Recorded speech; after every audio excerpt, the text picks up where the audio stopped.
Winter has arrived in Portland, and the recent cold temperatures serve as a reminder to the public that on any given night, more than 350 people in our community are homeless. They can seek shelter at one of the city's 6 overnight shelters, and Tom talked with Josh O'Brien, the director of the Oxford Street Shelter, about the city's efforts to help these people in need. Thanks, Josh, for joining us. Before we get into the current issue that's happening right now at the shelter, can you just describe a little bit about how the shelter was established, what it's about, what it's for? Sure. The City of Portland has run an adult shelter and family shelter for more than 20 years. It's grown quite a bit. Both shelters have grown quite a bit over the last 20 years.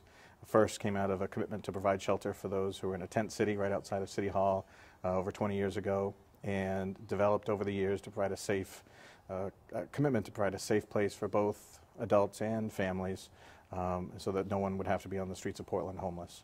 And that commitment has resulted in the state's 2 largest shelters, really caring for those who are Portland residents who fall in hard times and don't have a permanent residence. Now, in the winter, the problem's especially obviously pretty acute for people who are homeless, but how many people over the course of a year do you usually serve? We serve about 1,600 to 1,700 different individuals in the adult shelter. And that will mean we'll serve about 60,000 bed nights over the course of that year. So some people come in and out in just a couple of days, just need a quick service and are able to get back on their feet and go back into housing or moved into with friends or family. Other folks stay with us for a lot longer, have some underlying issues, some serious mental health issues, substance use issues, maybe a poor rental history, and so it takes them a little bit longer to get back on their feet. So about 1,700 individuals. We sleep with our overflow shelter, which we've used almost every day for the past year plus. We're sleeping about 200 men and women per night. And do you track people when they come in or give assistance for them to get their own place and be able to have some housing? We do. Everybody that comes in, we do a pretty thorough intake, really try and get to know them. One, just so they feel safe and we identify what their concerns would be. Maybe they have physical limitations. We want to make sure that their needs are being met on an emergency capacity. And then we start the housing process the minute they walk through the door and do that intake. So our goal is really to be a rapid housing provider that also has a shelter. Even though we were labeled a shelter, we really want to be turning people from the shelter into housing as quickly as possible. So we'll house about 500 different individuals a year back into permanent housing. Unfortunately, there's about 100 or so folks that are coming into the shelter new each month. So we're trying to work with as many people as possible. As soon as folks come in, they're assigned a housing counselor, and we have open hours every day right up through 9 o'clock at night to work on housing. So now, with the winter coming up, what's the situation like, and is the situation more serious this year than in other years? It is. It's much more serious. Typically, our numbers drop a little bit in the wintertime. Folks are able to maintain a little bit better. Some folks decide to go to warmer climates. But this winter, that trend has reversed. And so for the first time, our December numbers have been much, much higher, not only than October and November, but much higher than December of last year. So we're sleeping 50 or more people per night than we were just a year ago.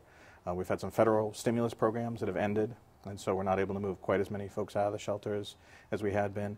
And the acuity of some of the illnesses are really high right now. So we have more men and women needing physical accommodation in wheelchairs, walkers, canes, and some of the unmet needs around mental health and substance abuse. So it's a very difficult time. Numbers are high, acuity is high, and so we're really facing some new struggles this year. Do you ever turn people away because you just don't have the capacity to serve everybody? We don't. The City of Portland has maintained a commitment for more than that 20 years to not turn anybody away because of lack of housing. So we're committed to shelter everybody that needs shelter. No, the City of Portland is funding this, but obviously it's a service that can always use help. What kind of help Absolutely. could people give you? We don't typically ask for a lot of donations because we don't want to compete with our wonderful nonprofit partners in Portland. Portland is such a rich nonprofit history and faith community history.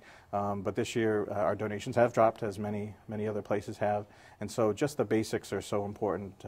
Our men and women are going without winter clothing, long underwear, regular underwear, socks, coats, boots, gloves, hats, just the basics to kind of get through every day. We've been really lucky so far this winter, but with the cold starting to set in and snowstorms will come upon us at some point, they'll become a pretty desperate situation pretty quickly. So any donations of any winter gear would be particularly appreciated. The shelter also always needs blankets and other toiletries, and we do provide the basics, but for many folks, especially those moving from the shelter into housing, we try and provide them with a little startup kit as well, and so not only for the shelter but to help people move on successfully.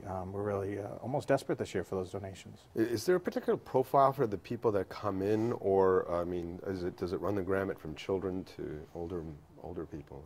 Well, the city doesn't run a teen shelter. Preble Street runs a teen and children's shelter, there is that service in Portland. For the city shelters, it's a family shelter, so there's young children right through to adults, and that family makeup could be any amount of very different families present.